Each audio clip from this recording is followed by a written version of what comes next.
Donnie and Dolly. The team is supported by ableauctions.ca. Closing your business? We can help. There you go. So Michael Bublé, ahead of Michael Bublé, all of our guests today, including Michael, brought to you by the Bayside Oceanfront Resort. Book your stay at the Bayside. Enjoy the many amenities the hotel has to offer. Call 250-248-8333 or go to their website, BaysideResortParksville.com. Lifelong Canucks fan. Game 1 versus Edmonton tomorrow. International singing superstar, pride of Burnaby, Michael Bublé joins us now. How are you, sir? Really good, guys. Good morning. Good morning. Let's get this straight now. What part of Burnaby are you from? What part do you call home? Not necessarily now, but where you grew up. Kind of north. I'd say North Burnaby is where, kind of Bainbridge, low heat area. That's where I grew up. Oh, nice. Beautiful. Okay. Well, that's the right answer, by the way, Michael. Just so you know. Hey, I know you go to games, but it's playoff time, and what's the man cave setup like in the Buble household? Oh, the man cave game is pretty strong, actually. It is. Is the family into it, Michael? You've got young kids, and my boys are my good luck. The kids are my good luck. We literally will watch the games. We've got a little net set up so that we take turns playing goal, and then we've always got these mini sticks in our hands the whole game. If you saw us, you'd laugh. We're all standing at the TV with mini sticks in our hands. I can guarantee you're not the only Canuck fan who does that, or Canuck fans who do that. So what kind of emotions are you going through right now? Michael, it's been a while since there's been I know there was the 2020 bubble, but that doesn't count. What kind of emotions are you going through right now during these playoffs? I am so happy. It is so look, I love the playoffs. I love it. Even when the Canucks are out, I still love the playoffs. And what a time to be alive. It's awesome. And the fact is, I see this as basically the experience these guys are getting. I mean, we're playing with house money. I know that people have sort of said that before. The Oilers are expected to be two of the best players on the planet Earth, and there's this expectation that they'll dominate. It's 4 games and over. And I love coming in as the perceived underdog, because the truth is, if you really ask me, I don't think we are the underdog. I think this could be a really good series. I think we're a deep 4-line team if we're rolling. And, we've got 7 good goaltenders. Yeah. I think it's 8. You know what's funny, guys? I watched all the games with them. I really like Edmonton. They're really fun, obviously a fun team to watch with somebody like Connor and Leon and Bouchard and all these guys. I noticed though that they stick them on for the first 10-12 minutes and they're dominant. But if they don't score in those first 12 minutes, the games become a lot more difficult for them to win. And so I hope that happens. Look at you going first names with Connor and Leon. Do you know those guys? Have you met them? I met Connor. I really like Connor's a cool dude, and I met him. Really humble guy. It's like I don't want to sound like that fan, but the guys that I really want to get to know and become friends with are the referees, because I feel like if anything could ever help a small market Canadian team, that might be it, boys. Because I did not love at all, and I haven't for a long time, what I've seen. And I don't know what it is, but I'd love to have a home game where you get some calls like you're the home team. I got news for you. Edmonton is also a small market Canadian team, and they're probably saying the same thing. Hey, what do you like about this edition of the Canucks, Michael? Oh, I love the depth. I really do. I love that it's not a one-line team. Obviously, you want Elias to feel better or play whatever it is to be more confident and move that line along. But I really love, the old Brian Burke truculence thing, I just think it's so cool watching 4 lines that roll, that are north-south, hard on the puck, hard on the forecheck. It's funny because for years I used to watch teams with the big D, with those big D defenses. And I used to, wow, wouldn't that be so cool to have a D like that where they could crush guys and wear guys down over 7 games?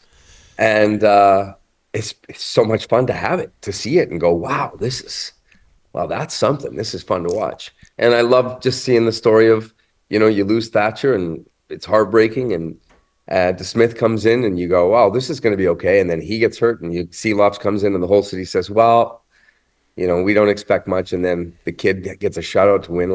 It's awesome. What players other than Seelops, Michael, have really caught your eye in that first round? What guys did you say, holy smokes, they had a great series? It's funny, guys that I really loved all year. And I thought, God, I hope they can come through. Guys like Connor Garland. Guys like Tyler Myers. Man, we're a tough fan base. We make some real knee-jerk kind of reactions on guys, and get rid of this guy, get rid of that guy. And I'm guilty of it myself, sitting with my buddies. And I was just talking to my friends yesterday and saying, I think my favorite thing about what's happened this year isn't the winning or going beyond the expectations that we had.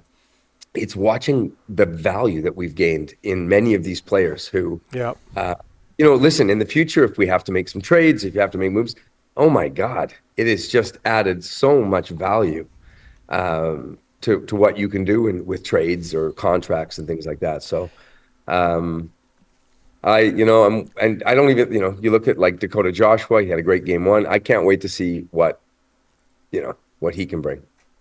You were at one of the home games against Nashville. They showed you on the screen. Everyone's going nuts. There's Michael. What was the atmosphere like for you? I mean, we're sitting here watching the games from this studio, but you were right there. How was the atmosphere? Yeah, it's funny because obviously, I'm friends with a bunch of great people in the organization. And so they offered tickets, and I, come up to the suite or come up here. And I didn't want to watch from a suite. I said, I love you guys. I don't want anything. I want to get my own tickets. And I just wanted to go sit with my people. I brought my two sons, and I wanted them to experience what my grandfather and my dad had let me experience as a young kid in those runs. And it was awesome. It was awesome. It was so cool. It was electric, and looking at my boys and knowing that they're unlocking these core memories. It's core memories. They're going to remember this forever, no matter what happens. And watching them wave the towels and seeing how proud they were, and hearing them sing the anthem and the flags going over, and they're right in the thing, not in some box. And even though I miss the private toilets, I really love a good private toilet.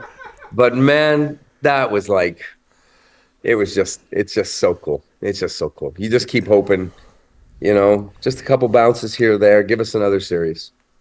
Must be tough for Michael Buble to go into a public washroom at a hockey game. No. I love comparing and sharing. So you're like the rest of us, is what you're saying. Yeah, the rest of us. Oh, my God. Oh, it's funny, man. It's, what? I don't want anything. Listen, life is weird enough that I don't want it to be weird for my kids. I want them to have as regular as they can be. And I think the way that my personality is, I love people. People are always cool. No one ever, they make the odd joke or things, but I just, I have fun with it. I was behind me high-fiving guys, and guys were screaming. I remember going to an LA Kings game once, and it was against Calgary. And so I'm sitting there in the stands, and all of a sudden I hear, Buble, you're such a flamer. Buble is a flamer. And I was like, what? And I didn't want to turn around because I was like, I could hear the person screaming it.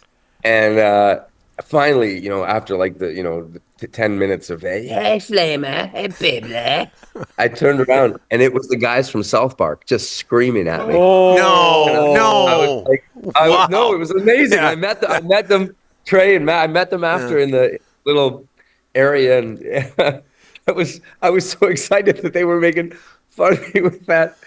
The voice. With the Cardinal voice. And man, it's a great life when stuff like that happens. It's one of those things where you try to explain it to people, and it's like, can you believe that's my life? You mentioned Elias Pettersson, Michael. He's struggling right now. Can you relate? You go through periods where your career where things aren't perfect when you're on stage, and how do you get out of that? Yeah, you and I've talked about Yeah. this before on text and stuff, and I think it is, I think anyone who's been in sports, anyone who's coached or played realizes that confidence is everything. It's everything. It changes your whole existence out there. And, Elias, it's funny because, I think for people that don't know him, he looks like this kind of real Swedish, cool, not cold, but, he's got that kind of those steely eyes and that everyone calls him the alien or whatever. But I think what I know because of our friendship is that I see a guy who wants this worse than you can ever imagine. A guy who cares deeply about his teammates, loves the city. He's a winner. He wants to win. And so I think sometimes you hold the stick a little tighter. You just want it. You want to dominate. And sometimes, you put more on yourself than you should. And I think that, I just love talking to him about stuff. Like our conversations are not about playing hard or this. So when we talk, it's like he'll remind me if I have a big thing coming up and I'm nervous about it and I'm saying, yeah, like, oh my God. And he'll say to me, dude, you don't worry. You got this. You've done this a lot. And I do the same thing with him or with other guys I talk to. And with him, it's like I said, man, you've done it all, man. You have nothing to prove. You have you've done great things. Can you go out there and be a kid again? Yeah. Right. Can you go out there and be a kid and just have fun and play hockey? It's funny because I saw the last game.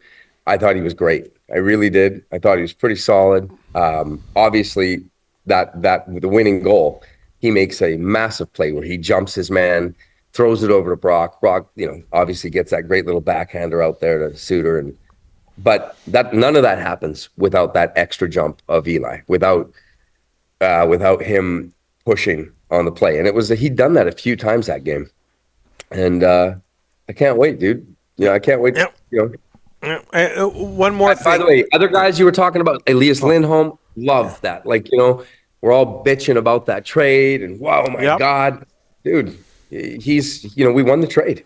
Without a doubt, we won the trade. And I think Kuzmenko's a lovely, great player and all that, but you traded him for that. He wins you or comes close to winning a couple games, winning huge face-offs. That's why you have him. Okay. Career-wise, what's next for you? And big trouble, career-wise. Okay. You can get into that, but career-wise, what's next? And what's next? Does it include maybe singing the anthem at Rogers Arena? No. That's one thing I can tell you that's not going to happen. You know what, though? We make it to the Cup, I would consider thinking about it. All right. But I got a single I'm working on. Did you guys hear me singing before I came on? I was waiting for you guys to come on. No. Rolling down the street, smoking indoors, sipping on gin and juice. Okay. I got my mind on my money and my money on my mind. That's something I'm working on. Yeah. Love it. I think it's been done. Oh, you're talking about cover, though. I think I'm talking about like a whole new career arc. You know what? It's funny. Some people who met you in the washroom at Rogers Arena said you were singing that. It all fits. Oh, man. Hey, have a good... Yeah, hey, man. That's all I got running in my head. Can I ask you? Yeah. Yes. What's it like for you guys? Like, because it's funny, I watch the first thing I do, literally, when the game ends, is I go and I check you out. Oh, okay, nice. I mean, it's YouTube or whatever, but I go, I go watch the show, and I love, I just love seeing you. I love seeing Cheech coming on the show. Yeah. So what's it like for you guys? Is it like invigorating, fun? Well, it's extra work, which is fine. Long hours, Mike. Yeah. No, you know what? It's been so long. And look, Rick and I will criticize. We're fans. We're fans, and some of the best memories of our lives, 82, 94, and 2011. And if this comes close to it, highlight of our lives. Yep. No question about it. It's already been special, but yeah.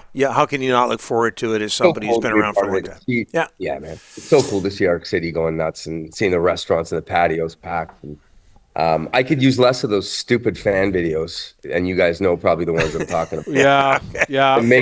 They make us look so trashy, and it's such a small percentage, and it's I know. Please get control of it. Vancouver knows how to control itself. We know that, Michael. Hey, we got to get rolling here. We can go on and on. All right, have a good my one. friend. And, You bet. Guys, I'll be watching you guys tomorrow night. Good to hear.